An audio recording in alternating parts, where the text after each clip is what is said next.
Pozdravujem zákazníka, ktorý tak nejak pred chvíľkou odovzdal kolegovi motor na Velorexa, teda rozbrlaný, rozobratý, aby nám to bolo jasné, tak tento motor. Vidno to tam, vidno to tam. No a že sme mu robili kľukovku, áno, je to nejaký čas, čo sme mu robili kľukovku, ale podľa toho, k tej sa dostaneme, na tej kľukovke zrejme veľa nenajazdil. Že sme mu robili kľukovku a že proste to poskladali. Vyzerá to akože pekne. Fajn, púzdierka. Čo to?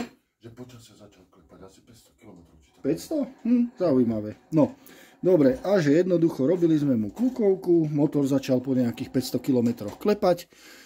A samozrejme, dobrí domorodí radcovia,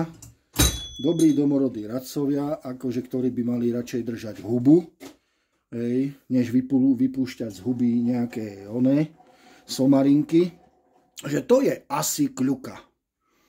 No, dobre, fajn. Každé tupelo vie, že samozrejme každý servis odrbáva a vlastne každý si, ja sa čudujem, že vôbec ľudia dávajú veci robiť do servisov, každý si má robiť veci doma sám, ale ono nadávať na servis je taká dobrá výhovorka. No a pričom preberal to kolega, dobre, jeho hlavnou náplňou sú roboty, nástroje a tak ďalej, nie že by nevedel motorky, ale jednoducho veci, ktoré ja vidím na prvý pohľad. No, pozrel som sa z 2 metrov a už som videl, kde je celý problém. Stredový diel není ani zošroubovaný. Vidno? Džúry, nie sú tam ani šroubiky. Osadený má byť takto. Čiže ani zošroubovaný nie je. No. Tik-dak, tik-dak, tik-dak, tik-dak, tik-dak. No, vážení krčmoví odborníci, držte huby. To máme v jednom kartri a ani zošroubovaný není. Daj mi sem ten druhý karter. Takto, toto odložíme. Toto ma tak štve. Našťastie tento človek proste prišiel normálne, rozumne. A to si veľmi cením. Keď je problém nejaký s niečím, kde sme proste sa nejakým spôsobom podielali na robote a vznikne problém, nech sa páči kontaktovať nás. No a tak nejak druhá strana, čo je s vama? Ešte ľahšie. Pričom? Už sa mi to nepodarí sami prieči. Na prvýkrát to bolo zreteľné.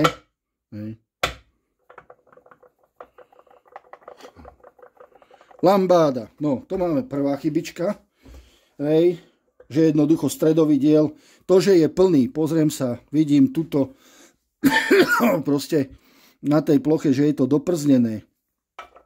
Tak to si ho skúsim, ak toto dokážem spraviť, tak je to celé zle. A ďalšia vecička, ktorá mi udrela do oka na tomto stredovom dielci, no, poď od seba, šírka tejto drážky. Šírka tej drážky. Dobre, pre správnosť mali by sme k tomu dať ložisko, aby to bolo vymedzené ložiskom a možno to spravíme, ale no, počkať, hop, kolíček, pacholíček,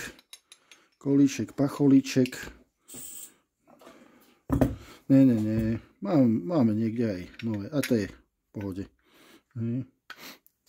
Opakovanie matka múdrosti, túto závadu som už ukazoval vo videu. No,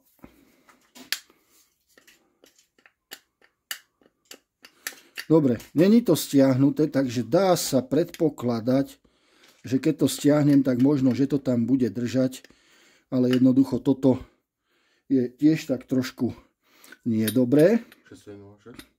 6306. Tak, daj mi ho len ako na axiálne vymedzenie. Aj tak bude lietať. Na nič iné a uvidíme. Dobre. Na každý pád toto je tiež jedna z vecí, ktorú treba jednoducho skontrolovať. Počkať, tak to skúsime takto. Tak. No, dobre, tak v tomto prípade môžeme povedať, že dobre, nič. Sice drážka širšia, ale ložisko to ustaví na mieste tak či tak.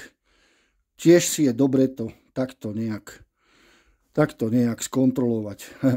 Čo je celkom sranda, že keď je voľný tento dielček, už som mal prípad, kedy sme rozobrali motor, ľudia dosť často sa netrafia, zapichne ten kolíček proste bokom a ten dielček je ticho, hej? A vy to potom chytíte, opravíte a odrazu sa ten dielček začne hýbať. Už som na to kedysi v časoch dávno minulých štvrtstoročia a viacej doplatil. No, na každý pád, hej, ešte raz pre veľký úspech. Toto jednoducho takto nesmie byť. No a pozrieme sa, máme tu však aj klukovku, doniesol válce, že teda aby sme to poskladali. Ešte pozerám, niekto sa hral s leštením sania.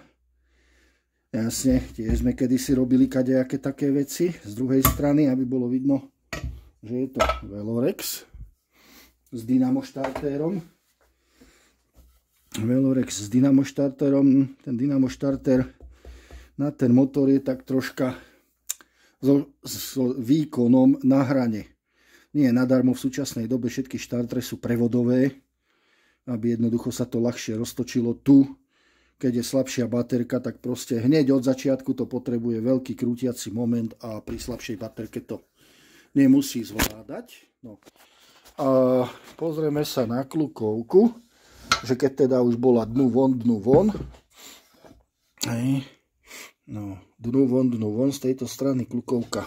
Tu nám ložisko ostalo, z tejto strany vyliezlo, ale by som povedal, skúsime to, že ako je to s mierou, ale mám taký pocit, že to bude tak hraničné. No a máme tu tú klukovku. Prosím pekne, keď chcete, že vykmy do ojnice, zoberte si novú ojnicu, akúkoľvek. Tiež som to už dával viackrát vo videách, že jednoducho tá ojnica nemôže stať štajf, jednoducho to není lisovaný spoj. No, nerobí to dobre a takto vlastne po montáži, najazdení 500 km a zase demontáži asi 500 km, tak takto tá klukovka vyzerá, že pre nás aktuálne, že východzí stav.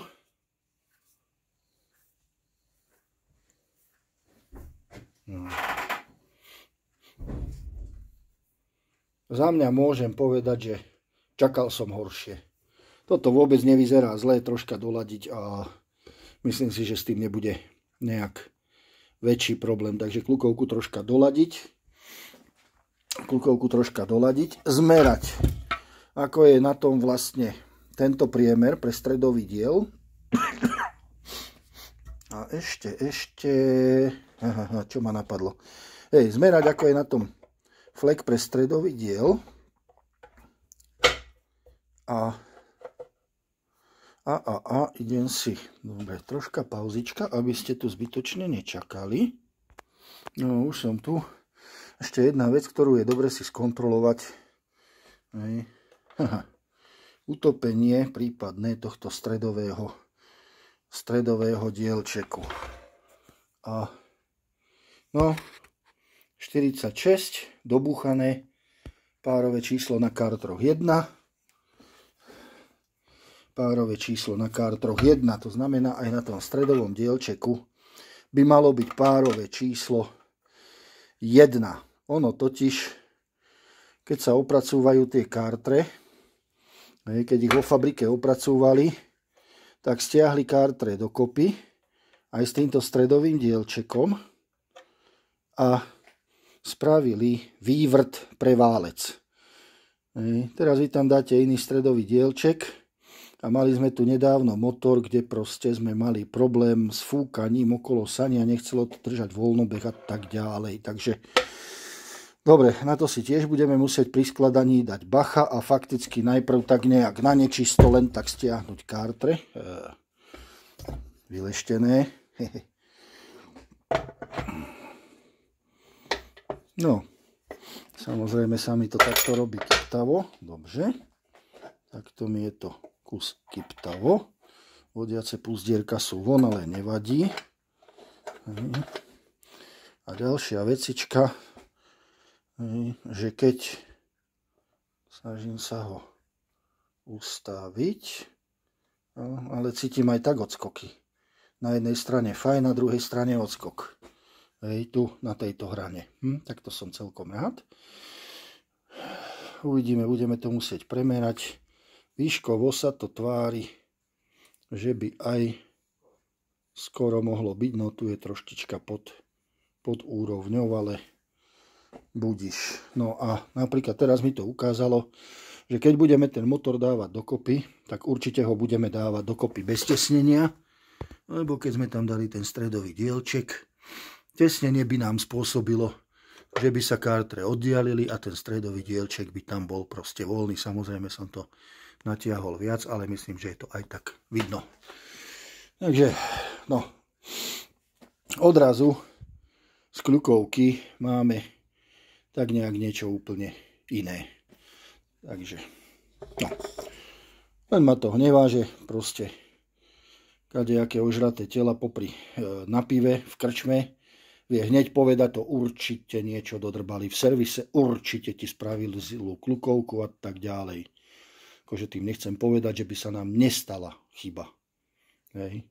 Ale rozhodne sa nám nestalo toľko chýb, koľko nám je ich prisudzovaných. Hej.